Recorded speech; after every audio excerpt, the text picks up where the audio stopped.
नमस्कार मित्रांनो. आपण या भागात पाहणार आहोत, की तुम्हाला तर माहिती आहे आपल्या शेजारी भाभी राहते. भाभी म्हणजे आपल्या मित्राची आई आहे आणि वयस्कर आहे. मित्र सध्या बाहेर राहतोय, तिला पाहत नाही. मग आपण काय लागेल तर काम वगैरे असेल तर त्यांचं ऐकतोय. तर त्यांना गॅस टाकी संपली भाभीची. भाभीची गॅस टाकी संपली आणि भाभी सकाळीच सांगितलं, की गॅस टाकी आणा म्हणून. तर त्याचा हा भाग आहे आणि त्याच्यानंतर मी शेतात गेलेलो आहे आणि शेतामध्ये मी लावलेले आहेत शेंगाच्या बिया. शेतात म्हणजे कोणाच्या आपल्या मामाच्या शेतात गेलेलो आहे. तर मामाच्या शेतात मामाने शेत टोकणी केलेली आहे आणि 9 सऱ्या शिल्लक राहिल्या आहेत मामाच्या. मग आईने विचारलं, की "मामा या ठिकाणी लावू का मी शेंगदाण्याच्या बिया?" तर मामा म्हटला, "लावा." मग या ठिकाणी 9 ज्या पाती आहेत, त्या 9 पाती आपण घरनं टोकल्या आहेत. म्हणजे मी आणि आईनं टोकले आहेत. तर त्या संदर्भात हा भाग आहे. तर भाभीची मदत केली आणि शेंगा टोकल्या अशा प्रकारचा हा भाग आहे. तर हा भाग पहा आणि डिग्रजच्या कृष्णाकिनारी वेगवेगळे भाग येत असतात. तुमच्या मित्रांशी नक्की शेअर करा. भाभी एकदा आजारी असताना दवाखान्यात नेलं होतं. तो भाग तुम्ही पाहिला असेल. तर या ठिकाणी आज सकाळीच मला भाभी सांगितल्या, की मला गॅस टाकी हवी आहे. मग गॅस टाकी हवी आहे म्हटल्यावर संपल्यानंतर एक टाकी काय भाभीला किती दिवस जाते? 6 महिने जाते. मग मी गेलो आपल्या चुलत भावाच्या घरी. त्याच्या घरी भरलेली एक गॅस टाकी आहे. ती गॅस टाकी आणायची आणि भाभीला द्यायची म्हणून. आणि आपल्या गाडीवर बोर्ड दिसेल तुम्हाला डिग्रजचा कृष्णाकाठ. तर डिग्रजचा कृष्णाकाठी भाभीला मदत करायसाठी आम्ही ही गॅस टाकी आता घेऊन चाललो आहे भाभीच्या घराकडे. आणि जाताना बसवेश्वर मंदिर तर दिसलं आहे आपल्याला.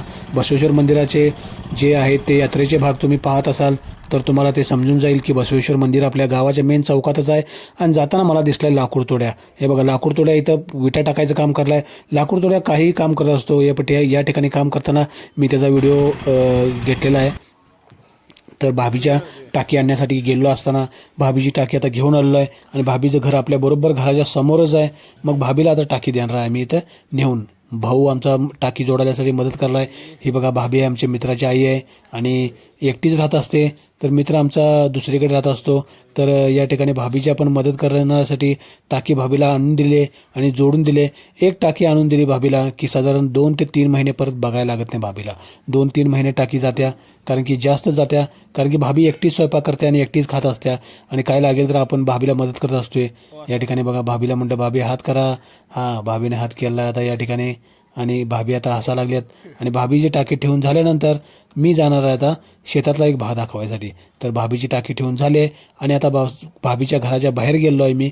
आणि बाहेर गेल्यानंतर मला काय दिसतंय भाभीच्या घराच्या, तर या ठिकाणी भाभीच्या घरावर एक चिमणी बसलेली आहे. चिमणी बसली आणि चिमणी उडना झाली. तर या ठिकाणी मी चिमणीच्या इतक्या जवळ कॅमेरा नेला तरी देखील चिमणी उडना झाल्या. म्हणजे चिमणीला काहीतरी प्रॉब्लेम झाला आहे, काहीतरी उडता येत नाही. चिमणीचं वेगळं पिल्लू आहे आणि ही चिमणी उडणार का आपली रेग्युलर स्पॅरो दिसते तशी दिसत नाही. पांढरा काळा कलर अशा टाईपचीच वेगळीच चिमणीची पिल्ली दिसत्या.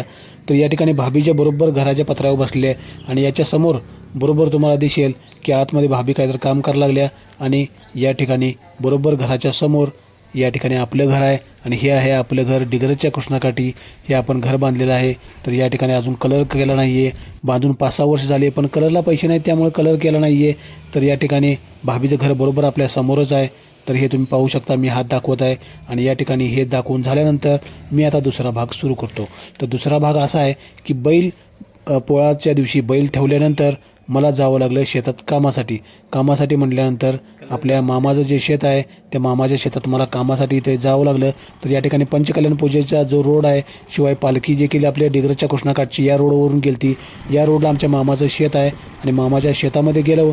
तर मामाच्या शेतामध्ये गेलो तर जाण्यासाठी की आई म्हटली, की 9 सऱ्या शिल्लक राहिल्या आहेत. मामाने लावलेलं आहे शेतामध्ये शेंगदाण्याच्या बिया, म्हणजे शेंगदाण लावलेलं आहे आणि 9 सऱ्या शिल्लक राहिल्या आहेत. मग 9 सऱ्या शिल्लक राहिल्यात पण आईने विचारली, की शिल्लक राहिल्या तर आम्ही टोकू का? मामाने म्हटला, तुम्ही टोका, काय अडचण नाही. मग या ठिकाणी मी गाडी लावली आणि शेतामध्ये आता चालत चाललो.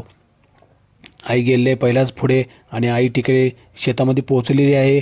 बिया घेऊन शेंगदाण्याच्या 1,000 रुपयाच्या 3 किलोच्या बिया घेतल्या, कारण की 9 सरीला टोकायसाठी 1,000 रुपयाच्या बिया लागतात. या ठिकाणी चप्पल दिसले आपल्या मामाच्या मुलाचं आणि या ठिकाणी झूम करून मी तुम्हाला दाखवतो, की बसलेले आहे इथं मामाची मुलं बसले आहेत आणि आई त्यासंग बोलत बसलेली आहे आणि मामाची मुलं शेतामध्ये काहीतरी काम करायसाठी आले आहेत. या ठिकाणी मी पुन्हा जवळ गेलो आहे आणि जवळ करून पाहिलं तर आई इथे उभारलेली आहे आणि इथे मामाची मुलं बघा शेतामध्ये औषध फवारणी करतायत. आणि हे जे झाड आहे कशाचं तुम्हाला माहिती आहे, तर हे आपट्याचं म्हणजे सोन्याचं झाड आहे, जे डिग्रजच्या कृष्णाकिनारी दसऱ्याला आपट्याची पानं उदवतात त्याचं हे झाड आहे.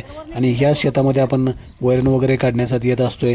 तर या ठिकाणी या सऱ्या आहेत, या सरी आणि आई मदत करताय मामाच्या मुलांना की यांना आळवणी घालण्यासाठी, शेताला शेंगाला औषध फवारणी करण्यासाठी. आणि याच्या बाजूलाच इकडे 9 सऱ्या शिल्लक राहिल्यात, कारण की बिया संपल्या लावायच्या आणि या सऱ्या 9 सऱ्या आहेत. आणि 9 सऱ्या आईने विचारले की आम्ही टोकू का आणि आम्ही बिया घेऊ का त्याच्या आलेल्या शेंगाच्या बिया. तर त्याने टोका म्हणले. आणि मग आईने काय केलं आहे तर या ठिकाणी शेंगदाण्याच्या बिया आम्ही आणलेल्या आहेत, 3 किलो आणले आहेत 1000 रुपयाला गावातूनच. आणि त्याला औषधाची पुडी लावा लागली मी. औषधाची पुडी यासाठी लावत आहे की पाखरे पक्षी वगैरे किंवा किडा मुंगी लागू नये त्याला, म्हणून ही पाखरांना संरक्षणासाठी औषधाची पुडी मी लावत आहे. आणि औषधाची पुडी लावून झाल्यानंतर या ठिकाणी औषध आता कोरडं औषध त्यावर बसणार नाही म्हणून काय केलं, नंतर थोड्या वेळाने कोरडं औषध आम्ही त्यावर पसरलं. पण कोरडं औषध काय बसन झाले. मग कोरडं औषध बसना म्हणून पाण्याची बाटली घेतली आणि पाण्याने आम्ही त्यावर थोडंसं पाणी मारलं आणि औषध ओलं केलं. तर बरोबर सर्व बियांना ते औषध पाण्याच्या मार्फत बसलं गेलं. आता बघा मी पाणी शिंपडत आहे आणि पूर्णपणे बिया या पाण्याने ओल्या करून त्यावर औषध पूर्णपणे मारून घेत आहे. कारण की मामानं आपलं परमिशन दिलं की 9 सऱ्या शिल्लक आहेत ना, या 9 सऱ्या तुम्ही लावू शकता. म्हणजे 9 साधारण एक 7 गुंठ शेत शिल्लक आहे, तर 7 गुंठ शेत तुम्ही लावा आणि तुम्हीच त्याच्या बिया खावा, म्हणजे तुम्ही शेंगदाणा घ्या. मग ठीक आहे म्हटलं मामा धन्यवाद तुम्ही सांगितल्याबद्दल. आणि या ठिकाणी सर्व बियांना औषध लावून घेतलं. आणि औषध लावून झाल्यानंतर पूर्णपणे औषध लावायसाठी पुन्हा एकदा पाणी मारून मी घेत आहे त्यामध्ये. आणि या ठिकाणी तुम्ही पाहू शकता की पिवळ्या कलरची पावडर आहे, किड्या मुंगी लागू नये किंवा पक्षी काही खाऊ नयेत बियांना म्हणून. आणि या ठिकाणी पूर्णपणे मी आता ह्या पूर्ण बिया चोळून घेत आहे, का तर औषध सर्व बियांना लागावं म्हणून. आणि या ठिकाणी औषध लावून घेतल्यानंतर आता ह्या बिया मी काय करणार, या ठिकाणी मी बांधणार एक कापड म्हणजे एक ड्रेस आहे, ड्रेस उलटा बांधणार मी. हातोपे ज्या ड्रेसचे आहे ते मागे बांधणार. आणि मामाची मुलं बघा इथं औषध फवारणी करायला शेतामध्ये. आणि या ठिकाणी मी आता ही बांधल्यानंतर पुन्हा ओटा करणार आणि यामध्ये बिया घेणार, शेंगदाण्याच्या बिया घेणार. आणि शेंगदाण्याच्या बिया मी शेतामध्ये लावायला सुरुवात करणार. असं साधारण 4 तास लागले लावायला.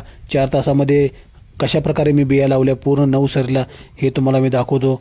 की या ठिकाणी आता औषध घालायचं संपत आले मामाच्या मुलांचं, ते जाणार शेतातून, पण आम्हाला जाता येत नाही. आम्हाला 4 तास आता इथे लावायचं आहे शेंगदाण्याच्या बिया. मग शेंगदाण्याच्या बिया इथे टोकलेत बघा.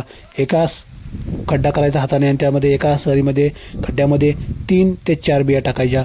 पुन्हा एका हाताने खड्डा करायचा आणि पुन्हा त्यात 2 किंवा 3 अशा प्रकारे बिया टाकायच्या आणि झाकायचं. अशा प्रकारे या 9 सऱ्या म्हणजे 7 गुंठे शेत आहे. हे शेत मामाने आम्हाला म्हणले तुम्ही लावू शकता. मग आम्ही लावा लागलो आहे आणि बरोबर 4 तासाने हे लावून संपलेलं आहे. अशा प्रकारे 4 तासानंतर मी आणि आई घराकडे चाललेलो आहे. आई मागे माझ्या. आणि डिग्रजच्या कृष्णाकिनारी वेगवेगळे भाग मित्रांनो येत असतात, तुम्ही पाहत चला. तर हा भाग पहा आणि आवडल्यास तुमच्या मित्रांशी नक्की शेअर करा. चला तर मित्रांनो खुश राहा, सुरक्षित राहा. उद्या भेटू एका वेगळ्याच भागात.